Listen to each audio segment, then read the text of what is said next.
बिस्मिल्लाहिर्रहमानिर्रहीम। ऐसे ही सच्चे और दिलचस्प वाक़यात सुनने के लिए हमारे चैनल को सब्सक्राइब करें। प्यारे दोस्तों, आज हम आपको वाक़या सुनाने वाले हैं मस्जिद के इमाम साहब की बेटी का। जब उस लड़की की वफात हुई तो उस पर अल्लाह का ऐसा अजाब नाजिल हुआ जिसे देखकर पूरे मोहल्ले वाले तौबा तौबा करने लगे। तो चलिए आज की इस वीडियो में हम जानते हैं कि इमाम साहब की बेटी ऐसा कौन सा गुनाह किया करती थी जिसके करने से इमाम साहब की बेटी के ऊपर इतनी बड़ी अजाब नाजिल हुई। मुकम्मल वाक्य जानने के लिए हमारे साथ आखिर तक रहिएगा, तभी आपको पूरी कहानी समझ में आएगी। प्यारे दोस्तों, एक इलाके में एक मौलाना साहब रहता था जो उसी इलाके के मस्जिद में इमामत करता था। इमाम साहब का नाम अब्दुल शफीक था। अब्दुल शफीक शादीशुदा था और उसकी 3 बेटियां भी थीं। प्यारे दोस्तों, अब्दुल शफीक की तीनों बेटियां सारा दिन टीवी देखती रहती। जब अब्दुल शफीक बेटियों को टीवी देखने से मना करता तो उसकी बीवी बीच में आ जाती, कहती, बच्चियां हैं, इन्हें आजादी से जीने दें, आप क्या हर वक्त रोक टोक करते हैं। अब्दुल शफीक साहब को बीवी और बेटियों की बात पर अफसोस होता, क्योंकि उनके दिल में खुदा का खौफ था। फिर एक दिन उनकी बेटी टीवी देखते हुए बड़े बेहुदा किस्म का ड्रामा देखने लगी। जुम्मा का दिन था और जुम्मा के दिन अब्दुल शफीक घर में ही रहता, इसलिए अब्दुल शफीक उस दिन घर में ही मौजूद था। जब उसने देखा कि मेरी बेटियों की हरकतें दिन ब दिन बेहुदा और बेशर्म होता जा रहा है और ये अब मुझे बिल्कुल भी नहीं डर रही है, तो अब्दुल शफीक गुस्से में आकर फौरन एक थप्पड़ अपनी बेटी को मार दिया। अब्दुल शफीक की बीवी ने जब देखा कि यह मेरे बेटी को थप्पड़ मारा है, उनकी बीवी ने गुस्से में उन्हें बुरा भला कहने लगी और ताने मारने लगी। अब्दुल शफीक साहब को यह सब बिल्कुल भी अच्छा नहीं लगता, इसलिए वो घर से निकलकर मस्जिद में चले गए और वो कुरान पाक की तिलावत में मशगूल हो गए। मगर थोड़ी ही देर बाद एक बच्चा दौड़ता हुआ आया और उसने बताया कि प्यारे दोस्तों, गर्मियों की शाम थी। असर के बाद भी ऐसा लग रहा था जैसे अब भी सूरज नीचे पर मौजूद है। गर्मी कम होने का नाम ही नहीं ले रही थी। ऐसे में बूढ़े अब्दुल शफीक साहब के लिए नौकरी करना बहुत मुश्किल था। 55 साल की उम्र में वो बहुत सी बीमारियों में मुब्तला हो चुके थे, लेकिन घर का खर्चा चलाने के लिए उन्हें नौकरी करनी थी। एक बहुत बड़ा टेंशन अब्दुल शफीक को यह था कि 3 जवान बेटियों में से किसी की अभी तक शादी नहीं हुई थी। अब्दुल शफीक रिश्तों के लिए बेहद परेशान रहता। न जाने क्या बात थी कि उनकी बेटियों के लिए कोई अच्छा रिश्ता आता ही नहीं था, और जो रिश्ते आते वो इस काबिल न होते कि वो अपनी बेटियों को रुखसत करते। 1-2 अच्छे रिश्ते आए भी थे, लेकिन उसे उनकी बेटियों ने ठुकरा दिया था। उनकी बेटियां न सिर्फ जवान थीं, बल्कि बहुत ही बद इखलाक और नाफरमान थीं। वो अपने बाप के मुंह पर भी साफ जवाब देने से बाज नहीं आती थीं। एक दिन अब्दुल शफीक मस्जिद से लौटते वक्त बहुत ही ज्यादा परेशान था। उनके हाथ में शादी का कार्ड था। उनके एक बचपन के दोस्त ने अपनी बेटी की शादी पर दावत देकर बुलाया था और उनके दिमाग में यही सोच चल रही थी कि उनकी जिंदगी में यह दिन कब आएगा। कोई बेटा तो था नहीं, 3 बेटियों की जिम्मेदारी थी और ऐसे में अब तक वो एक बेटी को भी रुखसत नहीं कर पाए। वो जितना भी कमाते उनकी बीवी सबका सब खर्चों में उड़ाती थी। न ही अच्छे रिश्ते आ रहे थे, न ही बेटियों को रुखसत करने के लिए उनकी बीवी ने कुछ जमा पूंजी की थी। यही सब बातें सोचकर अब्दुल शफीक की आंखें आंसुओं से धुंधला रही थीं। वो मुस्तकबिल को लेकर बहुत ही फिक्रमंद थे। अक्सर तो उन्हें यह परेशानी सी आ जाती कि अगर वो इस दुनिया से चले गए तो उनकी बेटियों का क्या होगा। वो जानते थे कि उनकी बेटियां किसी काबिल नहीं, न ही उन्होंने पढ़ाई की थी, न ही कोई हुनर सीखा था। बस सारा वक्त अम्मा के साथ या तो बाजार के चक्कर काटती या फिर टीवी के आगे बैठी रहती। अब्दुल शफीक ने सोचा था कि वो अपनी बड़ी बहन से बात करेंगे और अपनी बड़ी बेटी का रिश्ता उनके बेटे के साथ तय कर देंगे। कम से कम वो बड़ी बेटी का रिश्ता हो जाए। यही सब सोचते सोचते वो मस्जिद से घर कब आ गया उसे मालूम नहीं पड़ा। घर में दाखिल होते हैं उसने देखा कि उसके घर में तेज आवाज से टीवी चल रही है। अब्दुल शफीक को यह बात बहुत ही ज्यादा बुरा लगा, क्योंकि अब्दुल शफीक को टीवी से सख्त नफरत थी, लेकिन बेटियों के आगे वो खामोश हो जाते थे। अब्दुल शफीक साहब की आदत थी, जब भी घर में दाखिल होता जोर से सलाम करता। आज भी अब्दुल शफीक ने जोर से सलाम किया, लेकिन उनकी बेटियां टीवी में इस कदर मसरूफ थीं कि उन्हें बाप के सलाम की आवाज भी नहीं सुनाई दी। घर का हाल बहुत ही बुरा था, हर चीज बेतरतीब पड़ी थी और बेटियां बस टीवी पर नजरें जमाए बैठी थीं। अब्दुल शफीक साहब ने एक नजर पूरे घर पर डाली और उन्हें यह देखकर बहुत अफसोस हुआ कि 3 जवान बेटियों के होते हुए भी घर किसी कबाड़ खाने के जैसा हुआ पड़ा था। अब्दुल शफीक थके हारे कुर्सी पर बैठ गए। किसी ने उनसे पानी तक नहीं पूछा। उनका सारा वजूद पसीने से भीगा हुआ था। अब्दुल शफीक के घर से मस्जिद काफी दूर में था, लेकिन अब्दुल शफीक के पास इतने रोज पैसे नहीं होते थे कि वो रोज रोज रिक्शे से जाया करे। इसी वजह से वह चंद पैसे बचाने के खातिर बहुत दूर से पैदल चलते हुए घर आया जाया करते थे। कुछ देर सांस लेने के बाद वो पानी पीकर कमरे में गए तो वहां उनकी बीवी टीवी देखने में मसरूफ थी। शफीक साहब ने बीवी को सलाम किया तो बगैर उनका चेहरा देखे ही बीवी ने सलाम का जवाब दिया था। वो टीवी देखने में ही मसरूफ थी। अब्दुल शफीक घर के इस माहौल से तंग आ चुके थे। न बेटियों को किसी बात का होश था, न ही बीवी को। अब्दुल शफीक बिस्तर पर लेट गए और बाहर से आती आवाजों को नजरअंदाज करने लगे, हालांकि ये आवाजें उन्हें बहुत तकलीफ पहुंचा रही थीं।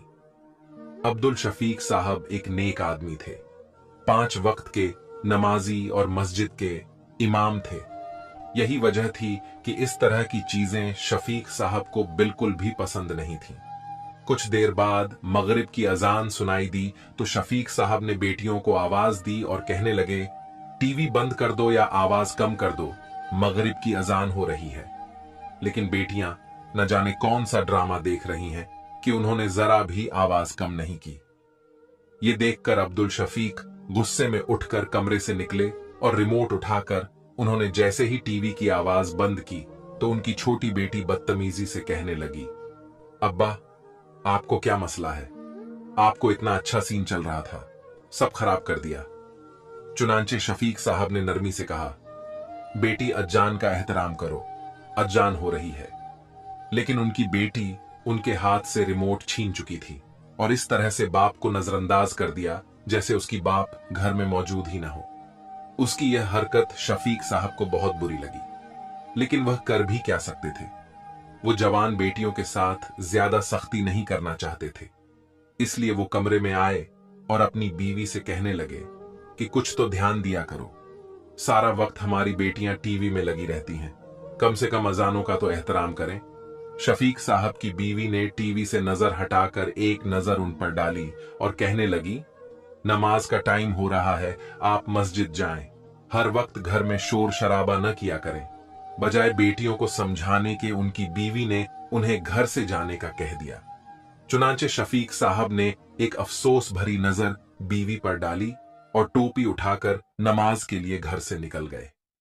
नमाज के बाद दुआ में हाथ उठाए तो वो फूट फूट कर रोने लगे।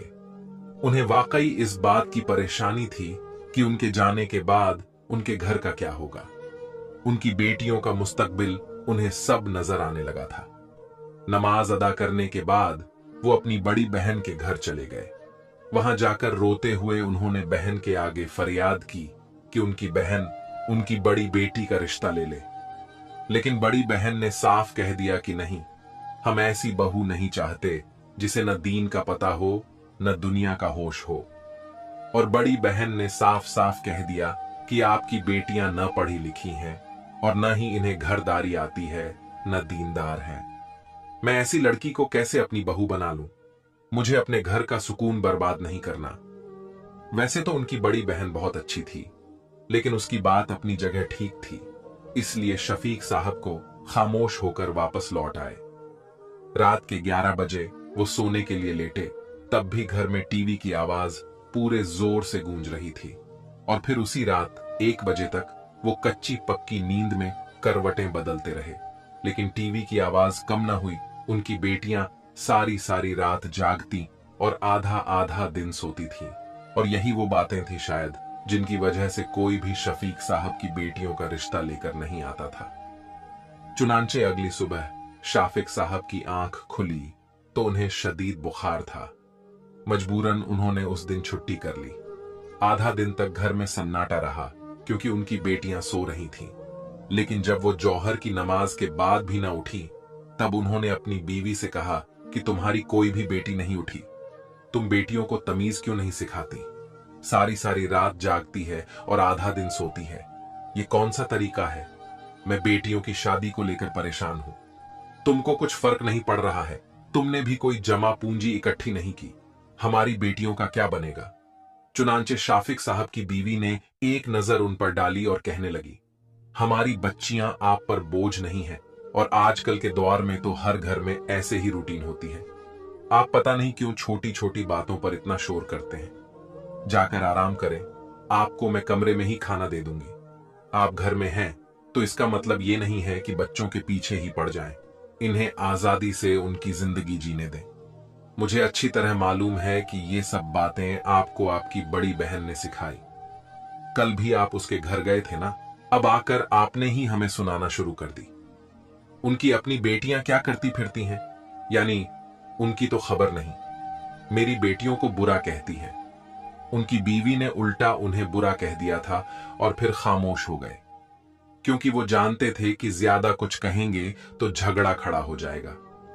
शुरू शुरू में वो बीवी पर बहुत रोक टोक लगाते थे, इसे सही गलत समझाते थे। इसी वजह से बार बार उनकी बीवी मायके जाकर बैठ जाया करती थी। बेटियां पैदा हुई तो शफीक साहब की अम्मा ने समझाया कि इस तरह बार बार बीवी का घर छोड़कर जाना ठीक नहीं, बेटियों पर बुरा असर पड़ता है, तुम ही कुछ सब्र से काम ले लो। और फिर उस दिन के बाद से शाफिक साहब पूरी तरह खामोश हो गए थे और इसी बात का उनकी बीवी ने खूब फायदा उठाया था। वो पूरी तरह अपनी मनमानी करने लगी थी। कभी कभी तो शफीक साहब को इस बात पर बहुत अफसोस होता था कि उन्होंने मां की पसंद को ठुकराकर अपनी मर्जी की शादी क्यों की थी। दरअसल उनकी और मैमूना की मोहब्बत की शादी थी। मैमूना उनके मोहल्लेदार थी, वो बचपन से उसे देखते आए थे। लेकिन जब वो जवान हुई तो शाफिक साहब के दिल में उतर गई। शाफिक साहब ने फैसला किया था कि वो मैमूना से शादी करेंगे, और जब यही बात उन्होंने अपनी वालिदा को बताई कि वो मैमूना को पसंद करते हैं और उनसे शादी करना चाहते हैं, तो उनकी वालिदा और बहनों ने साफ मना किया।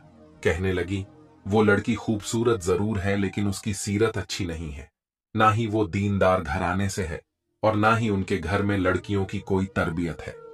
शफीक साहब की वालिदा के लिए लड़की का दीनदार होना बहुत जरूरी था और उन्होंने तो अब्दुल शफीक के लिए लड़की भी पसंद कर रखी थी।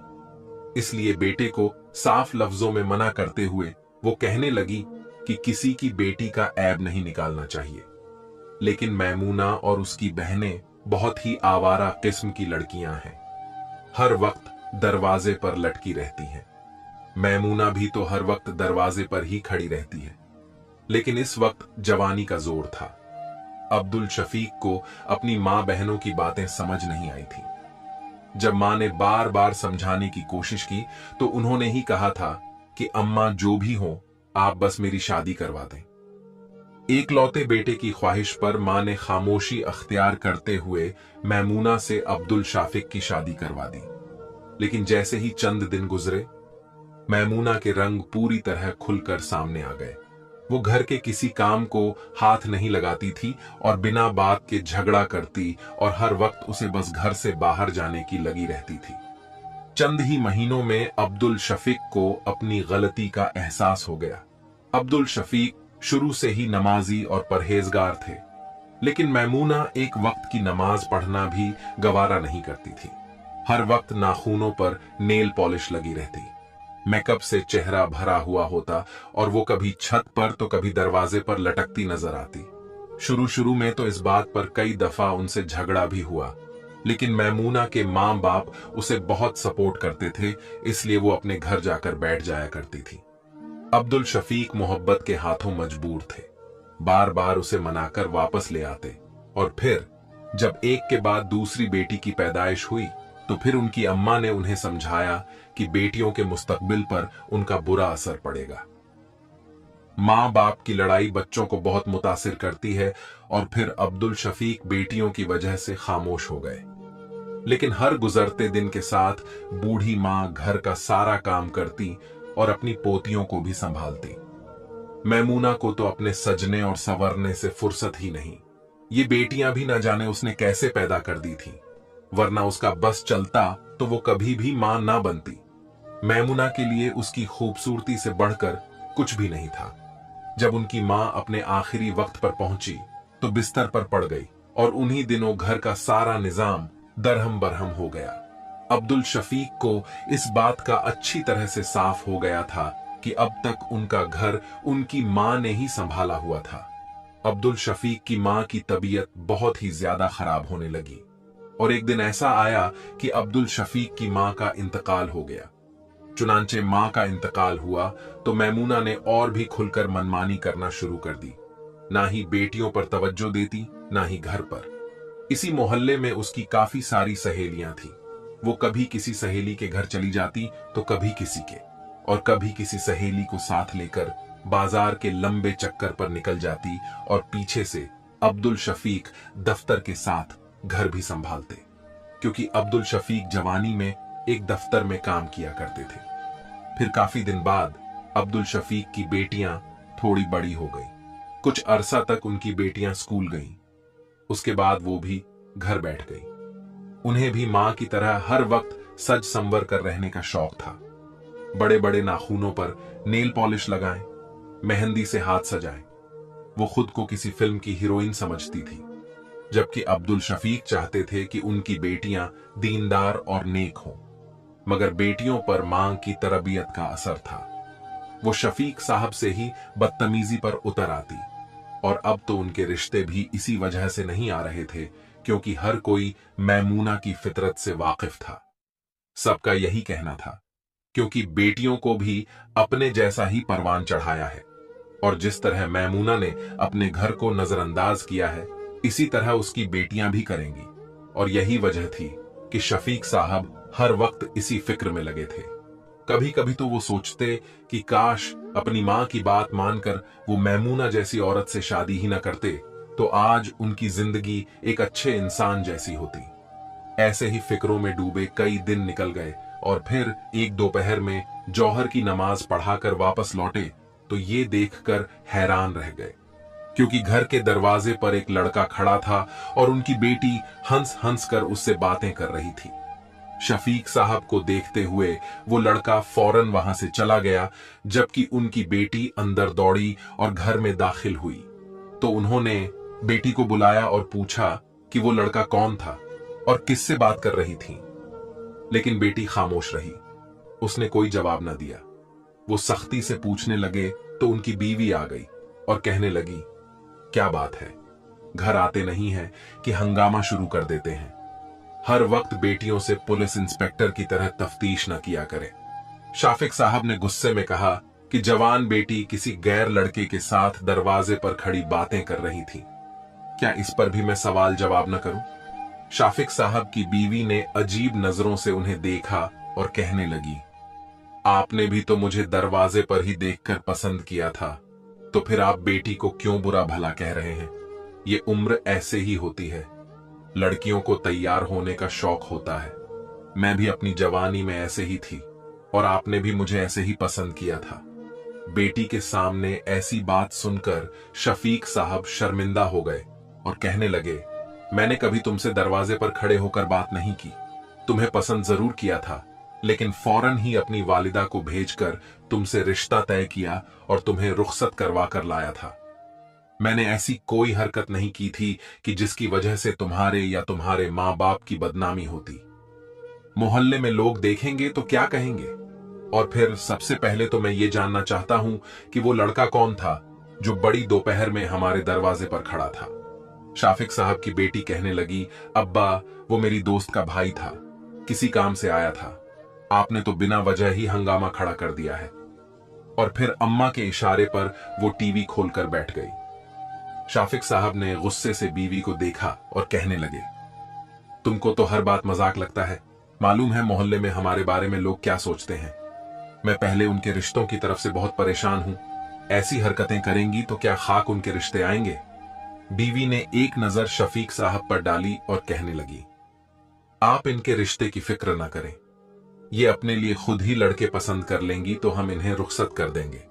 वैसे भी आजकल मां बाप की मर्जी से शादी करने का दौर नहीं रहा। इनकी बीवी खूब तैयार थी। कहने लगी, मैं जरा पीछे गली में अपनी सहेली के घर जा रही हूं, आप भी जाकर आराम करें।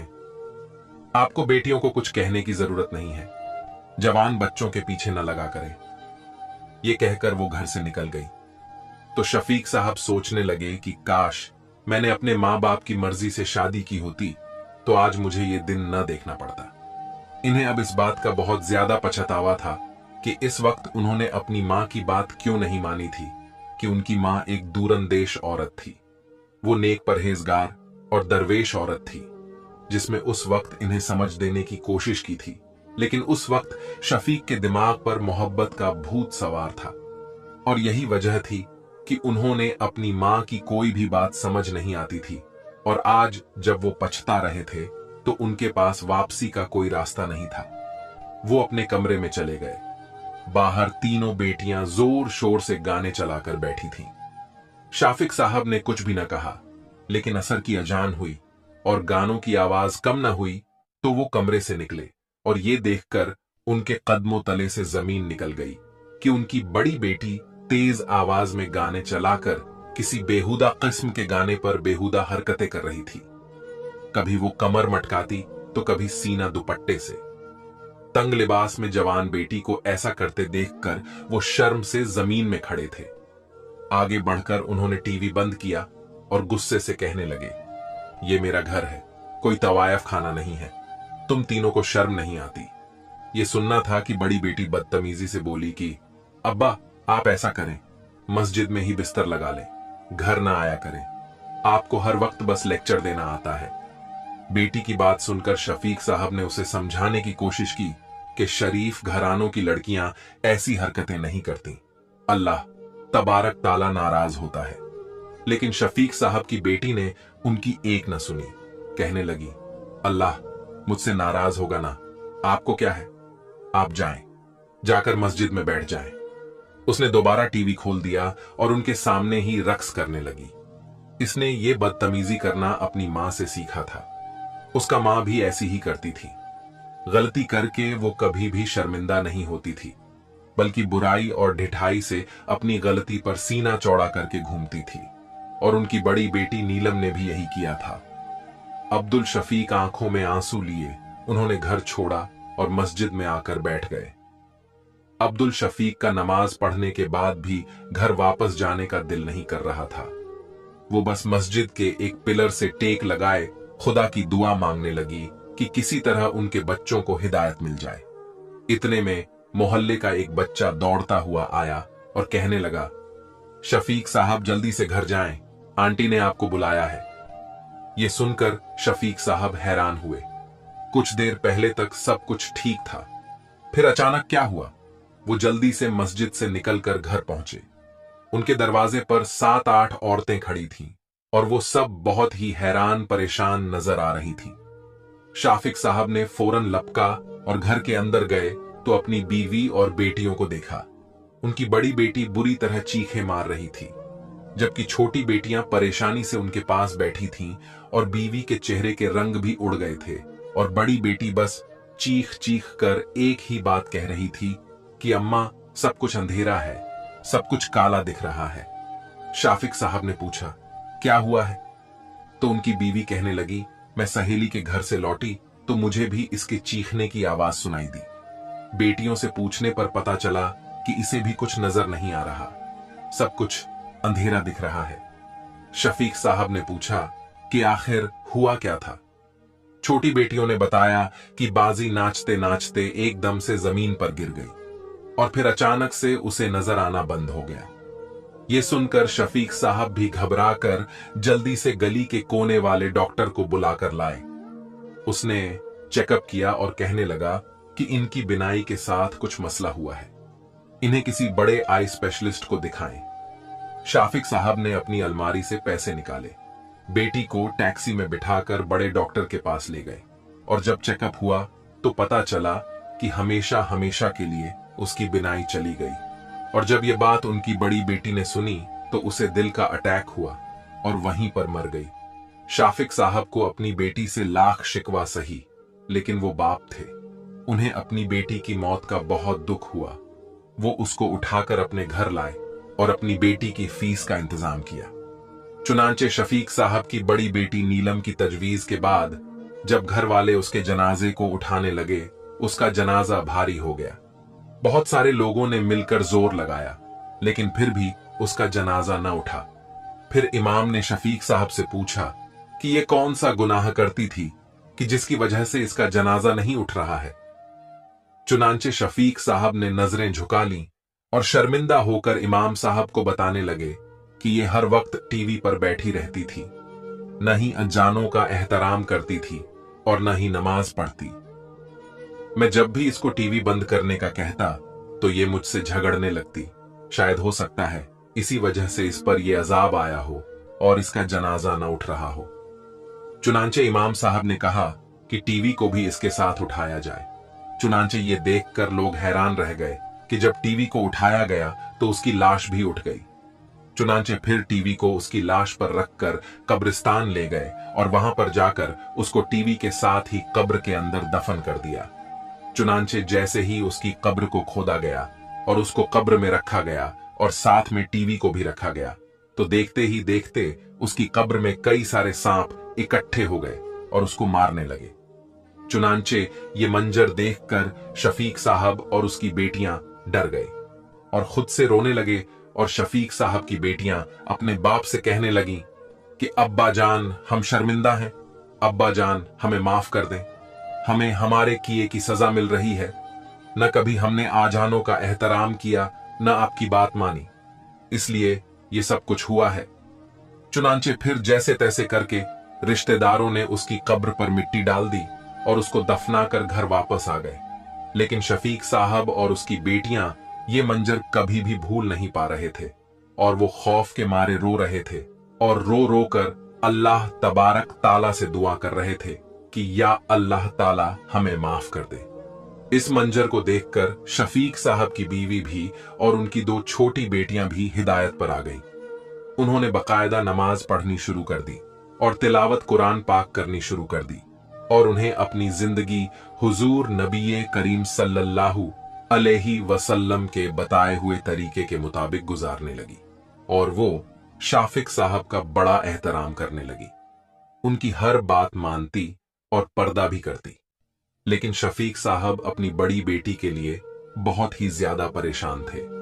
उनकी मगफिरत के लिए दुआ करते रहते और शफीक साहब का कहना है कि अपनी बड़ी बेटी की मगफिरत के लिए दुआ करता रहता हूं और जो कोई शख्स ये वाकया सुन रहा है उससे भी मैं यही इल्तिजा करूंगा कि वो मेरी बड़ी बेटी के लिए दुआएं मगफिरत करे। हो सकता है अल्लाह तबारक ताला किसी की दुआ की बदौलत ही उनकी मगफिरत फरमा दे और अल्लाह तबारक ताला उससे ये जवाब को टाल दे। अल्लाह ताला से दुआ है कि अल्लाह ताला हमें अजानों का एहतराम करने, 5 वक्त नमाज पढ़ने, तिलावत कुरान पाक करने और हमारे माँ बहनों को पर्दा करने की तौफीक फरमाए और अल्लाह ताला हमें नेक अमाल करने और गुनाहों से बचाए और अल्लाह तबारक ताला हमें अपनी जिंदगी हुजूर करीम सल्लल्लाहु अलैहि वसल्लम के बताए हुए तरीके के मुताबिक गुजारने की तौफीक फरमाए। आमीन।